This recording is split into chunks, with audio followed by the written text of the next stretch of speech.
नमस्कार। जूही स्टोरी में आप सभी का स्वागत है। आज हम सुनेंगे वंदना शुक्ला जी की कहानी भूल।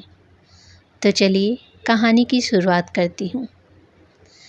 वह जो बच्ची की उम्र में लड़की और लड़की की उम्र में औरत बना दी गई थी, उस औरत ने अपने पति से नाता उसी दिन तोड़ लिया था जिस दिन उसने अलमारी में बिछे अखबार के नीचे मुड़ी तुड़ी यह चिट्ठी पढ़ ली थी। और जिस दिन यह घटना घटी वह उस औरत के विवाह का दूसरा दिन था और औरत मेरी माँ थी। उस खूबसूरत औरत ने जिस पल यह चिट्ठी पढ़ी, अपनी कांपती चेतना पर संकल्प के छींटे दे देह को पति के सुपुर्द कर दिया। यह निर्णय उसकी ज़िंदगी की सड़क का एक असोचा अनजाना दोराहा था, जहाँ उसे चुनना था अपना रास्ता और उसने एक कठिन मार्ग पकड़ लिया था। वैसे यह कोई अनोखी घटना भी नहीं थी। कई औरतों तो इसी नियति को औरत होना समझकर जिंदगी काट लेती हैं। माँ को उनके किसान पिता ने ब्याह के पहले गांव के सरकारी स्कूल में चिट्ठी और रामायण बाँचने लायक पढ़ा लिखा दिया था। इसी दूरदर्शिता के मद्देनज़र की खुदा न खास्ता कभी ससुराल में दुखी हुई तो 2 शब्द लिखे तो भेजेगी। इसकी प्रेरणा उन्हें गांव की अन्य बेपढ़ लड़कियों की कानों सुनी और आंखों देखी दुर्दशा से मिली थी। चिट्ठी यह पहली ही थी जो पढ़ी थी माँ ने, और रामायण पढ़ने की न फुर्सत रही न सुविधा। बस तब तो उनकी पढ़ाई लिखाई की कुल जमा यही उपयोगिता रही थी। पर बचपन में माँ को नानी ने फुर्सत के समय बगल में लिटाकर पौराणिक किस्से ज़रूर सुनाए होंगे, क्योंकि माँ गाहे बगाहे उन्हें बातचीत में उदाहरणों और सूक्तियों की तरह प्रस्तुत करती थी। मेरे बचपन की याद में माँ या तो काम में जुटी रहती और जब काम से मुक्त होती तो कुछ सोचती रहती। यही सोचा उम्र दराज होने के बाद बड़बड़ाहट में तब्दील हो गया था। मुझे माँ से लिपट उनके मसालों तथा पसीने से गंधाते तथा मैली सिलवटों वाले आंचल में मुँह छिपाकर गुड़ी मुड़ी सोना अच्छा लगता था। तब माँ मेरे सिर पर हाथ फेरती हुई एक गाना गाती। उन्हें आते तो कई गाने थे और गाती भी बहुत सुरीली थी, पर यह गीत मुझे समझ में न आते हुए भी उतना ही प्रिय था जितना उनकी बाहों की घेरे में माँ की उस खास गंध में लोटपोट होना। यह गाना मुझे रट गया था। कभी कभी मैं भी माँ के साथ उनके पल्लू से खेलता हुआ ऊँ ऊँ गाना था। जाया जिन केहू के दुआर मोरे बिरना, बहिना के बियाह माँ बापू के कमहिया, माई के हाथाई के कंगना बिकाइल, बिक गयो भौजी के हार मोरे बिरना।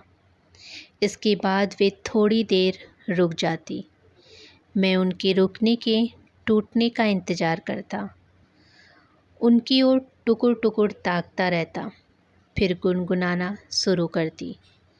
दूसरा बंद। तोहरे धरा मैं रहिबे बैठी हम लुकाई, जौनो मिले रूखा सूखा तेने हम खाई, पहिनब फटहा पुरान मोरे बिरना। वे आंखें मूंद लेती। मैं उनकी बंद आंखों के पीछे से उनके दुख में झांकने की कोशिश करता। मैं बेचैनी से घिरने लगता, उन्हें कंधे से पकड़कर हिलाने लगता और मैं जिदिया जाता। वे फिर रोती सी गाती। एक दिन के दिहा हमरो विदाई, हरे हरे बसवा के डोलिया सजाई, डोए दिहा बन के कहार मोरे बिरना। बस अब सोए रहिबो, और वे करवट बदल लेती।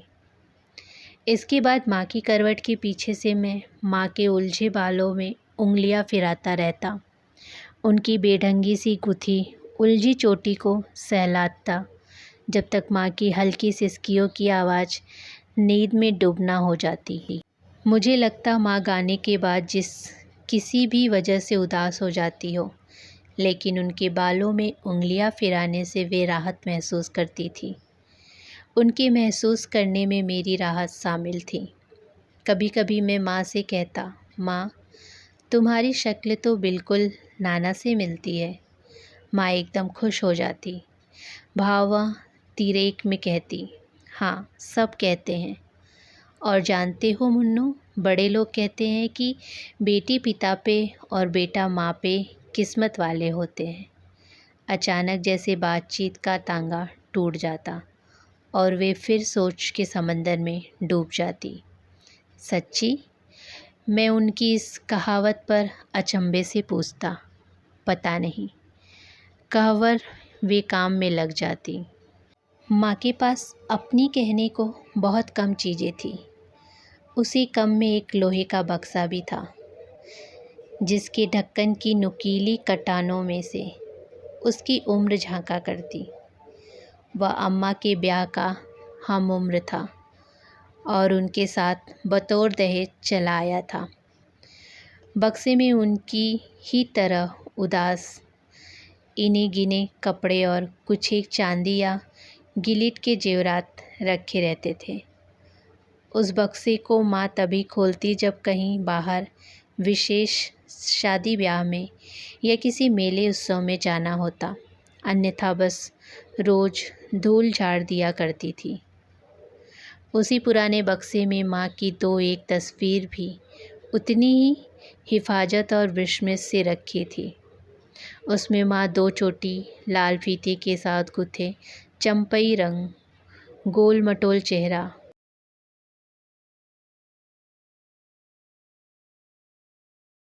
मासल जिस्म और बोलती मुस्कुराती आंखें मुझे एक अनजान सी लड़की की तरह लगती। लाख कोशिश करने पर भी मैं माँ के इस रूप को स्वीकार नहीं कर पाता।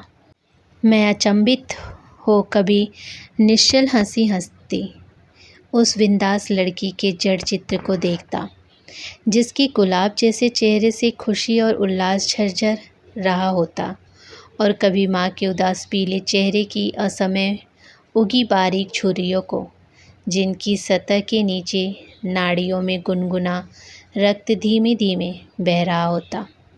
मैं सोचता, तस्वीरें शायद इसी फ़र्क को देखने के लिए खिंचवाई जाती हैं। यूनान, इजिप्ट के पिरामिड में हजारों वर्षों से सहेज कर रखी मम्मी की शक्ल में स्मृतियाँ मुझे मानव जाति की सबसे प्राकृतिक और क्रूर कोशिशें लगी है। हाँ, मैं बात कर रहा था माँ की।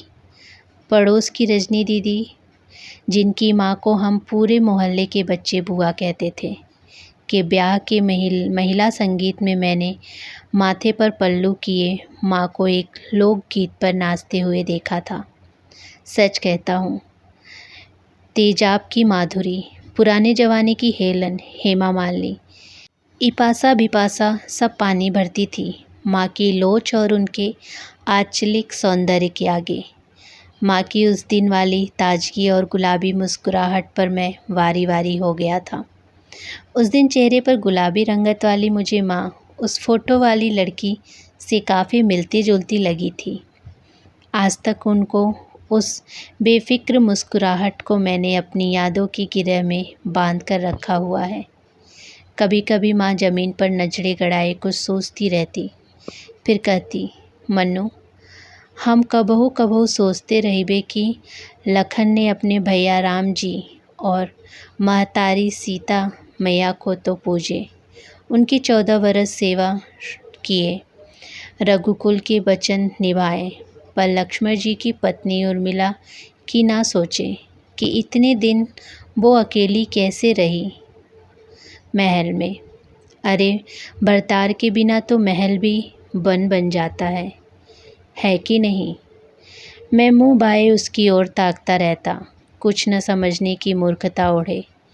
बात की उम्र में मुझे लगा कि ये बड़ी बातें माँ भड़ास की तरह निकाला करती थी। जिनकी ज़रूरत पहले मेरी उपस्थिति हुआ करती थी और बाद में दीवारें, देहरी खिड़कियां, ज़मीन वगैरह कुछ भी। हाँ, वे यह भी कहती, देखो जरा, भीष्म पितामह धर्म निभाने भालों पे सोए रहे, पर अम्बा के साथ कितनी नाइंसाफ़ी करी इनने। जी कैसी मर्यादा और धर्म रहे पुरुष के भाई। कहते हुए वे बुझ सी जाती। मैं उम्र के 40 बसंत पार कर लेने के बाद आज भी मौन हूँ माँ के इन प्रश्नों पर। माँ की सादगी में एक सौंदर्य था। माँ शिक्षित थी पर पढ़ी लिखी नहीं। 7वीं कक्षा के बाद उन्होंने विद्यालय का मुंह नहीं देखा था, पर वे विदुषी थी। प्रेमचंद और शरतचंद उनके प्रिय लेखक थे। उस वक्त तक मैंने हिंदी वर्णमाला और मात्राएं सीखी थी और किताब के शीर्षक में अक्षरों को जोड़ जोड़ कर पढ़ना मुझे अच्छा लगता था। माँ इतनी बड़ी किताब पढ़ लेती हैं, मुझे यह अजूबा लगता था। एक बार अपने विद्यालय के पुस्तकालय से पिता फणीश्वर नाथ रेणु का मैला आंचल उपन्यास ले आए थे माँ के लिए। मुझे अभी तक याद है कि उसे फुर्सत के मुताबिक किस्तों में पढ़ते वक्त माँ की बड़ी और खूबसूरत आँखों के कोर और पल्लू के छोर भीग जाते थे। मैं जानता था यह बात, कर कुछ नहीं पाता था। बस तब मैं माँ का पल्लू हथेलियों में कसकर भींच लेता और उसके बगल में बैठ जाता, उनसे सट कर चुपचाप।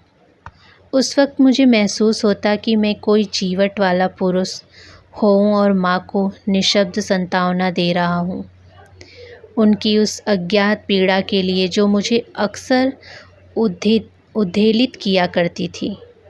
मुझे बेहद जिज्ञासा बल्कि घुटन होती थी कि इस किताब में ऐसा क्या लिखा है जो माँ को रुला देती है, और यदि इसे पढ़कर रोना आता है तो माँ बार बार क्यों रोना चाहती है। रामायण के बालकांड और सुंदरकांड के दोहे चौपाइयाँ उन्हें मुखाग्र याद थे। उनकी स्मृतियों का स्रोत खोजे तो निश्चित ही बचपन और वयस्क अवस्था का समय व्यतीत करना रहा होगा। हाँ, एक बात है, उन्हें लिखने का बड़ा शौक़ था। उस समय अंग्रेजी की 4 लाइनें कोई कॉपी आती थी, वे उसी में लिखा करती थी। 4 लाइनों के बीच में खूब जमा कर। जब कॉपी भर जाती तो वह मुड़े तुड़े पल्लू में से खोलकर कुछ चिल्लर मुझे देती, जो हमेशा ही कॉपी की कीमत से ज़्यादा होती। मैं बिना कुछ पूछे सरपट दौड़ा जाता मोहल्ले के उस पवन किराना स्टोर की तरफ। दुकानदार 4 लाइनों वाली कॉपी और 2 गटागट की गोलियां बिना कहे मेरी छोटी सी हथेली पर रख दिया करता। मैं खुशी से उछलता कूदता गोली मुंह में दबाए आता। माँ मेरी प्रतीक्षा कर रही होती। यह हम तीनों के बीच मौन समझौता था। बचे हुए पैसे माँ नहीं लेती थी।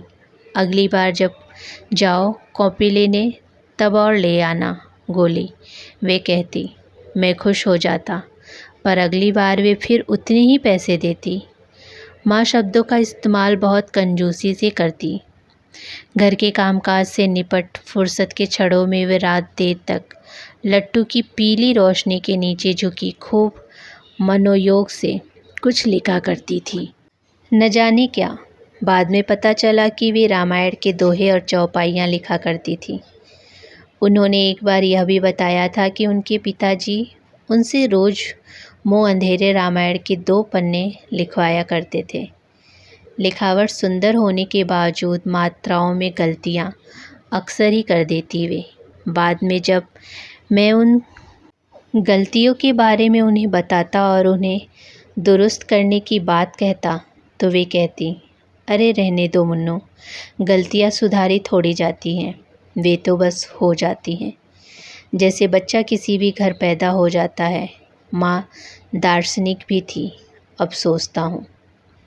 मुझे लगता है कि माँ ये शब्द कहकर उस सर्वज्ञात सर्वश्रेष्ठ ईश्वर को उलाहने भेजती थी, लेकिन मेरी उम्र के उस कच्चेपन में उनकी यह दलील उन तमाम जवाबों में से एक होती जिनके सामने मैं कभी भौचक्के और अक्सर निरुत्तर रह जाता। मुझे बादलों की गड़गड़ाहट से बहुत डर लगता था। जब वे जोरदार गरजते, मैं माँ या पिता से चिपक कर रोने लगता और कहता, भीतर चलो आंगन में से, अब बारिश आने वाली है। तब पिताजी मुस्कुराते हुए गोद में उठा लेते और कहते, देखो मुन्नू, जिस चीज़ से हमें भय लगता है उसे बार बार देखना और करना चाहिए। उससे भय चला जाता है। याद रखो, बारिश के भी कुछ नियम होते हैं। फिर एक कहावत जड़ देते, कारी बदरी हिया डराए, भूरी बदरी जल बरसाए।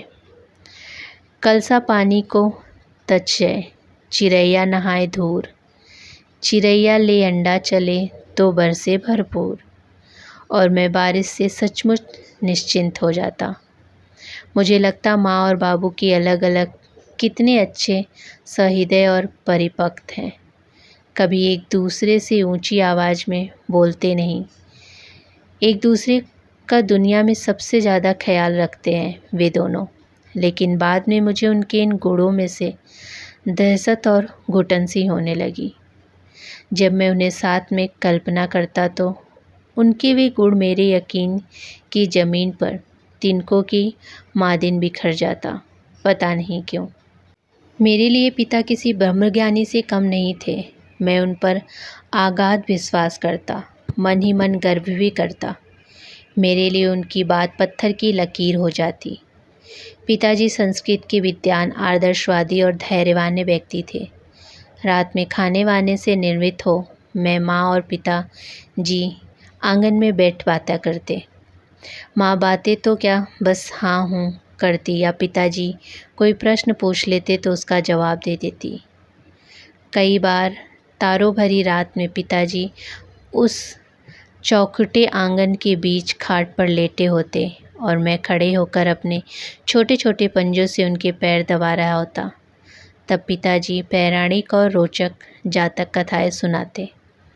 माँ वहीं कच्ची लिपी हुई ज़मीन में बैठी होती। माँ के हाथ में ऐसे वक्त कोई बिनन छानन की थाली होती या ऊन का लच्छा, जिसे वे हथेलियों के बीच फंसाकर ऊन के गोले बनाया करती थी। वे हमारे साथ होती हुई भी नहीं होती थी। एक दिन पिताजी बोले, विमला, यह महारानी कुंती की शिक्षाएं पुस्तक लाए थे तुम्हारे लिए, पढ़ी हो?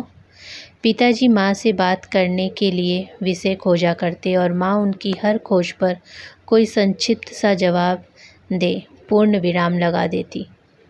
हाँ, पर ज़्यादा नहीं पढ़े हैं अभी, माँ ने संक्षिप्त उत्तर दिया और पिताजी की ओर बिना देखे उनके गोले बनाती रही, जैसे वे अक्सर किया करती थी। हम कल उलट पुलट देखे थे उसे। स्त्रियों के पढ़ने योग्य पुस्तक है वह, पिताजी बोले। एक दोहा अभी तक याद है। मैं उस पुरुष को नमस्कार करता हूँ जो ईश्वर भौतिक जगत से परे है, अर्थात ईश्वर परम पुरुष है, समझे? अहो, अम्मा उंगलियों के इर्द गिर्द ऊन को लपेटते हुए बोली। माँ दोपहर को काम में निर्वृत हो रसोई की देहरी का सिरहाना किए किताब पढ़ती रही। वहाँ खिड़की दरवाजे से हवा आती और आंगन से उज्जेला भी। मैंने कई बार पिताजी की देर रात तक घर आने की फ़िक्र और प्रतीक्षा को इन्हीं किताबों से सुपुर्द करते देखा था उन्हें। हालांकि माँ ने पूरी ज़िंदगी पिताजी से उस चिट्ठी के बारे में कभी नहीं पूछा, लेकिन माँ को मैंने खुलकर बोलते या हंसते कभी नहीं देखा। कुछ बातें थी जो घुटन की तरह उनके मन को खोखला करती रहती, जैसे बेटी की ब्याह की जिम्मेदारियां या मकान खरीदने जैसी कोई व्यवस्था न होने पर भी पिताजी ने एक निश्चित अवधि के जीवन बीमा की पॉलिसी ले रखी थी। वे नियमित उसकी किस्तें भरते, इससे गृहस्थी को अपने हाथ सिकोड़ने पड़ते। कहते थे कुछ सालों बाद पूरे 25,000 मिलेंगे, लेकिन उस 25,000 का क्या करेंगे, इसका खुलासा उन्होंने कभी नहीं किया। माँ को पिताजी का ये दोहरा व्यक्तित्व अक्सर परेशान करता। सादा जीवन उच्च विचार के हिमायती पिताजी को अच्छी भली गृहस्थी चलने के बावजूद धन जोड़ने की क्या आवश्यकता पड़ रही है। और शक की सुई फिर उस पीले से पुराने गुड़ी मुड़ी कागज़ यानी उस पौराणिक चिट्ठी के आसपास घूमने लगती। पिताजी का फंड का पैसा उन्हें रिटायरमेंट के बाद मिलने वाला था और पेंशन भी, यह माँ जानती थी। पिताजी माँ के लिए फ़िक्रमंद रहते। इसके बावजूद माँ को हमेशा पिताजी की आंखों में किसी दूसरी औरत का चेहरा दिखाई करता। और माँ पिताजी का कमरा एक ही था जिसके किवाड़ रात में बंद हो जाते थे। लेकिन मैंने सुबह माँ को कभी स्फूर्ति और ताजगी से कमरे से निकलते हुए नहीं देखा, बल्कि इस वक्त भी उनके चेहरे पर एक तटस्थता चिपकी रहती, जैसे पूजा गृह से पूजा करके या कोई घरेलू काम के निवृत्त पर होती थी। पिताजी जब शाम को घर जल्दी लौट आते तो माँ को लगता कि वे उन्हें सशंकित नहीं होने देने के लिए ऐसा कर रहे हैं, और जब कभी उन्हें आने में देर हो जाती तो माँ सोचती ज़रूर उस चिट्ठी वाली औरत से मिलने गए होंगे, पर कहती कभी कुछ नहीं, बस मुरझा जाती। माँ खाने में नमक डालना भूल जाए तो पिताजी चुपचाप खाकर हाथ धो लेते। माँ का माथा भी दुखे तो आयुर्वेदिक दवाइयों की किताब खोलकर बैठ जाए और बाज़ार से दवाइयाँ लेकर माँ को अपने हाथ से खिलाए। माँ उनकी इस अतिरिक्त फ़िक्र से और अधिक कुंठा में डूब जाती। ऐसे मौक़ों पर छोटा सा गुड़मुड़ी किया वह पुर्जा फिर किसी अग्निपुंज की भांति उनकी स्मृतियों के आकाश पर तैरने लगता। उसकी कौंध से वे बेचैन हो जाती। अरे आज तो गट्टा सब्जी बहुत उम्दा बनाए हो भाई, पिताजी माँ के निहोरे से करते। माँ बुझी सी हंस देती। माँ को लगता वह तो पता नहीं क्या क्या बना लेती होगी, कितनी पढ़ी लिखी और सुंदर होगी। मास्टर जी भी तो घने दिखनौटे हैं। लेकिन ऐसी रहस्यमयी शंकाओं के बाद भी माँ को उस दूसरी औरत से न कोई ईर्ष्या भाव था और न पिता से कोई शिकायत थी। क्रोध आता तो खुद पर कि वे हमारे और संतान यानी मेरे लिए कितना बड़ा त्याग किए वे। कभी कभार जब मन अच्छा होता तो माँ अपनी एक कहानी सुनाती, अधूरी कहानी। मैं कुछ विकल्पों के साथ मन ही मन उसे पूरी कर लेता। पिताजी की बात करते उनके गोरे चेहरे पर ललाई सी आ जाती। लाला, हमारा ज़माना अलग था, तब नाई जाकर रिश्ते तय करने का युग खत्म हो गया है। ज़माना बदल गया है। अब रिश्तेदारों के साथ भावी वर वधू को भी एक दूसरे को दिखाया जाने लगा था, पर देख लेने के बावजूद विवाह का निर्णय घर प्रमुख का ही होता। तुम्हारे दादाजी तुम्हारे बाऊजी को लेकर हमारे घर आए थे, बस हमें देखने दिखाने को। हम उन्हें पसंद आ गए थे। लौटते वक़्त तुम्हारे बाऊजी चुपचाप हमारी अम्मा से मांगकर हमारी तस्वीर ले गए थे, कहकर अम्मा मुंह में पल्लू देकर हंसने लगी थी। लेकिन हंसी उनके चेहरे पर ज़्यादा देर नहीं टिकती, वे फिर उदास हो जाती। उस दिन माँ की दाढ़ में दर्द था। माँ और पिताजी दांतों के डॉक्टर के दरवाजे पर बैठे थे। भीड़ थी, सो वही बेंच पर बैठ गए दोनों। तभी एक 18-19 बरस की लड़की आई और उसने पिताजी के पैर छू लिए। अरे फूलो बिटिया, कैसी हो? क्या बताएं, आ नहीं पाए तुम्हारे ब्याह में, ज़रा फंस गए थे काम में। पिताजी की आंखों में चमक थी। कोई बात नहीं बाऊजी, आपका आशीर्वाद तो हमेशा ही मेरे साथ है। आपने मदद ना की होते तो नहीं होता हमारा ब्याह। अरे नहीं नहीं भाई, करने धरने वाला तो सब ऊपर वाला है, पिताजी ने आसमान की ओर देखते हुए कहा। हम तो बस जरिया हैं। और सावित्री कैसी है? अम्मा ठीक है, बस थोड़ा मोतियाबिंद हो गया है आँखों में, दिखता कम है। हाँ हाँ, बढ़ती उम्र के रोग हैं, सब ठीक है बिटिया, खुश रहो। माँ की चुप्पी की नदी में सैकड़ों आशंकाओं की नौकाएं उतारने डूबने लगी। अपना रक्त तो अपना ही होता है, उन्होंने ये भी सोचा। जैसे रहस्य का कोई छोर ढूंढ लिया था उन्होंने। जब लड़की पिताजी के दोबारा पैर छूकर चली गई तो पिता ने बताया कि ये सावित्री की बिटिया फूलो है। सावित्री गांव में हमारी लड़कपन की साथी थी, पास ही में रहती थी। सगे खेले कूदे पढ़े और बड़े हुए। उसके और हमारे पिताजी घनिष्ठ मित्र थे। जल्दी भी विधवा हो गई सावित्री बेचारी। उसने अकेली ही पाली है इसे। अभी कुछ दिन पहले ही इसका ब्याह कर दिया है वे। माँ को लगा किसी ने दिल पर रखी कोई विशाल चट्टान खिसका दी हो। उसके शक ने अपना रास्ता, जो अभी कुछ पल पहले काफ़ी लंबा दिख रहा था, बदल दिया। पर मंजिल अभी भी धुंधली, बल्कि अदृश्यमान ही थी।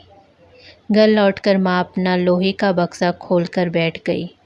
उन्होंने उसमें से गुड़ी मुड़ी सी एक पोटली निकाली थी और उसमें से चांदी की एक हंसुली और 4 चूड़ियाँ भी कि ये चीज़ें वे पिताजी के हाथ फूलों को भिजवाएगी। पता नहीं कि वे इन्हें भिजवा पाएगी कि नहीं। एक दिन पिताजी नहीं रहे। माँ न रोई न चीखी, बस पिता की मृत देह को अपलक देखती रही, शांत, तटस्थ, निर्भाव। हर रस्मों रिवाजों को माँ अब कर्तव्य की तरह निभाती थी और यह रस्म उनके लिए पहली और आखिरी थी। बड़ी बुजुर्ग चिंतित हो उठी। कजरैया गहराता है, मरद जाए और महरों की आंखों सूखी, कोइयाँ रहे, भारी असुगुन है भैया जे तो। अरे कोई तो रुलाओ या दुल्हन को। पर माँ न रोई। औरतें पिताजी की यादें दिला दिला कर थक गईं। तभी एक अधेड़ औरत आई और पिताजी से लिपट कर बुरी तरह रो पड़ी। गम खाओ सावित्री तनिक, जो होनी है उसे कौन टाल सकते हैं। औरतें पछाड़ मारती सावित्री को चुप कराती थी। सावित्री, वही सावित्री जिसे लिखी चिट्ठी ने उनके और पिताजी के रिश्ते में ब्याह के पहले दिन ही विष घोल दिया था कि कभी सामान्य जीवन न जी पाए हम दोनों। सौत। माँ ने आंखें उठाकर एक पल देखा और नजरें झुका ली। पहली बार देखा था माँ ने सावित्री को। अरे सावित्री, अपनी बहिना को रुलाओ तो सही, मट्टी अपने ठिकाने लगे। औरतें सावित्री को उकसा रही थी, पर माँ नहीं रोई तो नहीं रोई। मिट्टी भी कब तक रखी जाए। सो लोग बाग पिताजी की अर्थी को लेकर उठे। माँ कहीं से भी सदमे में नहीं लग रही थी, बल्कि उन्होंने बड़ी परिपक्वता और धीरज के साथ वह सब किया जो विधवा औरतें करती हैं। जैसे चूड़ियाँ उतार कर पिताजी की देह पर रखी, माथे का सिंदूर पोंछा, पिताजी के पैर छुए और पिताजी की अर्थी गली के नुक्कड़ तक देखती रही। उनके चेहरे पर वही शांति और वही भाव थे जो सुबह अपने कमरे से निकलते वक्त या किसी काम की पूर्णता के पश्चात होते थे। सावित्री माँ को पकड़कर घर के भीतर ले आई और माथे पर थोड़ा पल्लू खींच के बिठा दिया एक कोने में। माँ औरतों से घिरी बैठी चुपचाप। माँ अब भी सोचने की मुद्रा में बैठी थी, जैसे वे अक्सर अकेले में बैठा करती थी। चेहरे पर अब भी वही शांति और जड़ता थी। देवता थे मास्टर साहब तो सही में। किस्मत वालों को ही ऐसे मर्द मिलते हैं भाभी। सावित्री माँ के पास बैठी पुरानी यादें बटोर रही थी। हमारे बाबूजी और तुम्हारे ससुर पड़ोसी और पक्के दोस्त थे। तुम्हें जब पसंद कर लिया मास्टर साहब ने, उसी वक़्त हमारी महतारी अचानक नहीं रही। 3 छोरियों को बोझ हमारे बाप पर आ गया। सो उन्होंने तुम्हारे ससुर तुम्हें ब्याहने की बात कही। तुम्हारे ससुर उनकी परेशानी देख तैयार हो गए और मास्टर साहब के साथ तुम्हारा ब्याह पक्का हो गया। हमारा ब्याह हमारे मामा ने लगा दिए कहीं और। कहीं की लड़के की उम्र ज़्यादा है। 2 बरस के भीतर ही जब हमारी बिटिया फूलो 6 महीने की थी, हमारे पति चल बसे। तब तक तुम्हारे साथ मास्टर साहब का ब्याह हो चुका था। पर हमें खुशी थी कि मास्टर साहब को उनकी पसंद की पत्नी मिल गई। हमारे अपने तो सब छोड़कर चले गए। पर मास्टर साहब ने ही हमारी बिटिया फूलों का ब्याह किया। उनके लिए दहेज के पूरे 25,000 रुपये दिए। अंतिम सत्य सावित्री ने जो बताया, भूचाल आ गया माँ की दुनिया में जैसे। समूची पृथ्वी उलट पुलट हो गई उनके देह की। उन्होंने कहा, मास्टर साहब तुम्हें जी जान से चाहते थे भाभी, पर हमारे परिवार का दुख वह नहीं देख पाए, न ही अपने पिता की बात टाल पाए। इसीलिए उन्होंने हमसे ब्याह करने की बेमन से हामी भर तो दी थी, पर तुम्हें भूल नहीं पाए। तुम्हारे फ़ोटो को खीसे से धरे घूमते थे पगलाए से। हमें भी दिखाए थे तुम्हारी फ़ोटो। उन्होंने हमें बताया था कि तुम उन्हें बहुत पसंद थी, लेकिन हमसे शादी पक्की होने के बावजूद उन्होंने तुम्हें माफ़ी की चिट्ठी भी लिख भेजी थी, जो उन्होंने अपनी अम्मा को दे दी थी कि वे तुम तक पहुंचा दे। पता नहीं तुम्हें अम्मा ने वे चिट्ठी पहुंचाई कि नहीं। सावित्री की आंखें फटी की फटी रह गई। उसे कुछ समझ में नहीं आ रहा था कि माँ को अचानक ये क्या हो गया। माँ बुरी तरह चीख चीख कर रो रही थी, दहाड़े मार कर रो रही थी, हाथ पर पटक रही थी, किसी के वश में नहीं आ रही थी। न जाने कहाँ से उनकी दुबली पतली देह में इतनी ताकत आ गई थी कि इतनी जनी मानसों से भी वो नहीं संभल पा रही थी। पर औरतें संतुष्ट थी कि असगुन टल गया और माँ सदमे से मुक्त हो गई। अभी तक लोग बाग लौटे नहीं थे पिताजी का अंतिम संस्कार करके। तो दोस्तों, ये थी कहानी भूल, जिसे वंदना शुक्ला जी द्वारा लिखा गया है। उम्मीद करती हूँ कि मेरे द्वारा बोली हुई कहानी आप सभी को पसंद आई हो। कहानी पसंद आई हो तो वीडियो को लाइक, शेयर और चैनल को सब्सक्राइब ज़रूर कीजिएगा। धन्यवाद।